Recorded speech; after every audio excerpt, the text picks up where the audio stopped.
Hi, I'm Lori from Scrapbook New England, and today I'm going to show you how to make this cute fold-out booklet. It's made from 3 12 by 12 pieces of cardstock or craftbook paper, and it opens up like this. So you can see from the back, I have 2 blacks and 1 blue for this one.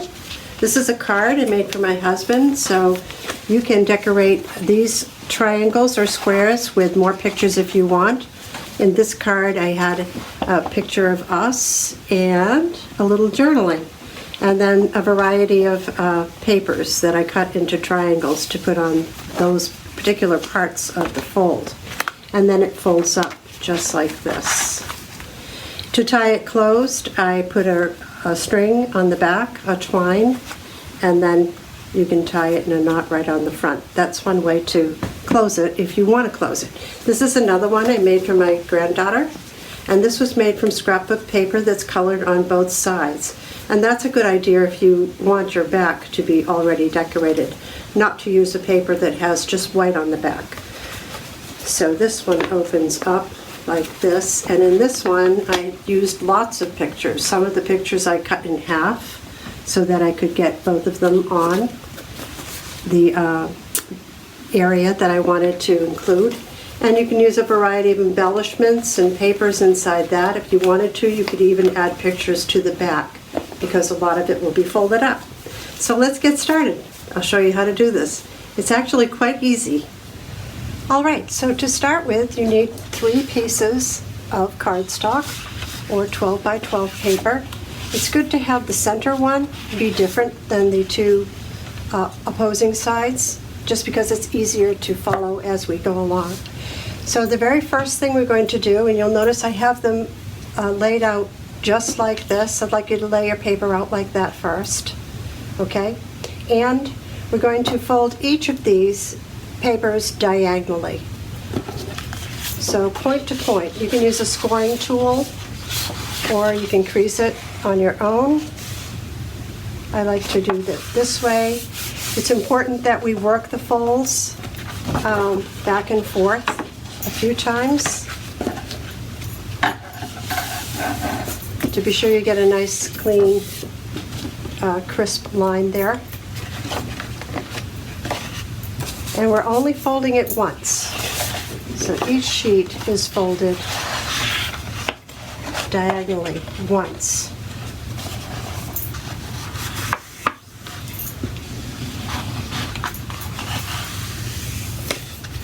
And you could use your scoring board if you wanted to as well.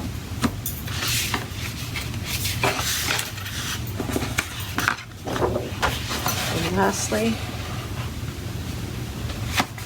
it's nice to use paper that is colored all the way through, or has a pattern on one side and a pattern on the other side, because the back of the book will show. All right, so you're going to lay your 3 pieces down, as I have here. And again, we're keeping it lined up this way so we can follow along. So you have 3 sheets that are diagonally folded. Now we're going to fold them into squares. So that means folding from side to side.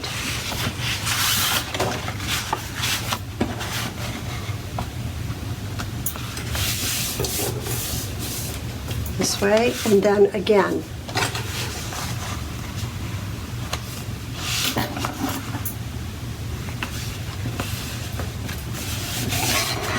So we're going to do that to each sheet. And notice that I have 2 squares that have not been folded here. That's because I only did the 1 diagonal. So you should only have 1 diagonal. And I'm going to fold this one into squares.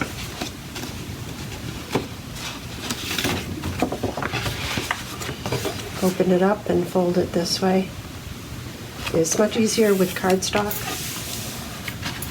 And working the folds in all directions so that the book is easily opened and closed.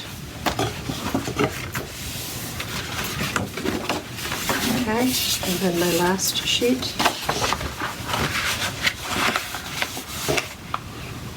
Side to side. Open it up and fold it again, carefully matching the corners.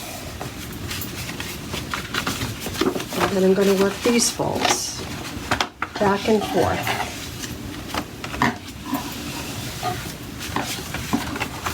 It's also a good idea to use good quality cardstock that is colored all the way through. Some less expensive cardstocks might have white core in the middle, and that will show in your folds.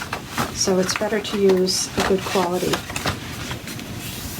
cardstock. Not too stiff. This is about medium weight.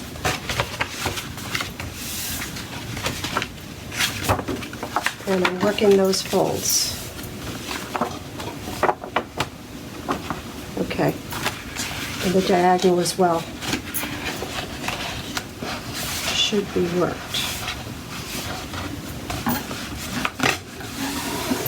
So go back and make sure your diagonal is good and flexible in both directions.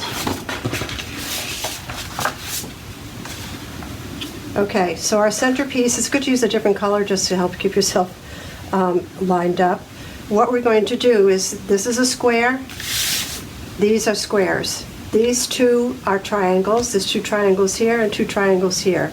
The same on all of these. Two triangles here, two triangles here. This square is going to be glued on top of this square. And this square is going to be glued on top of that square. So let's do that. I'm using an ATG tape runner. It holds a lot of tape, but you can get a handheld tape runner in any craft store if you prefer that, or you can use double-sided Scotch tape.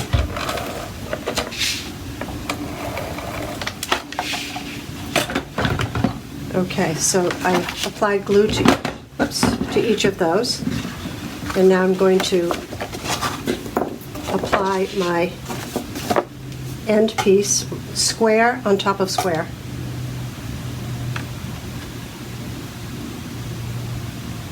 Lining it up so it's exactly on the square,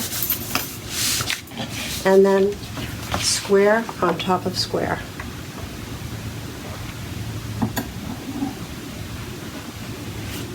All right, so we've attached the sheets to the center sheet, two outside sheets, and we've creased all the folds, and the folds are nice and flexible. So now we're going to fold this one into itself. And the way we're going to do that is taking the two triangle squares, the top and the bottom, you're going to fold them up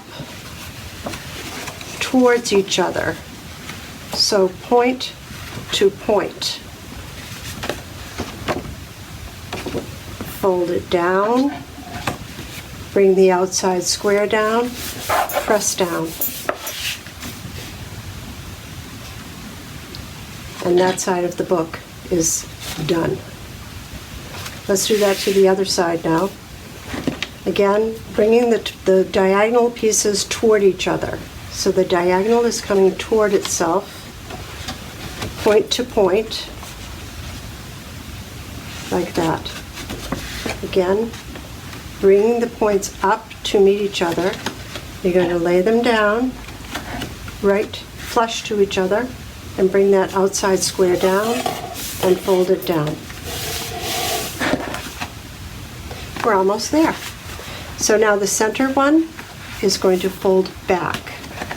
So we're going to take that point, fold it down, take this point, fold it down, so it's meeting itself in there, like this. You can see. Then the whole book is done. And there you have it. So you have an outside cover, a front cover, and a back cover, and you can attach something there and have fun decorating your fold-out book. Join us at Scrapbook New England Getaways on Facebook, and also check out our website. These directions available to you on our DIY tab on our website, www.scrapbooknewengland.co. Have a great day. If you enjoyed this video, please hit like and subscribe to our channel.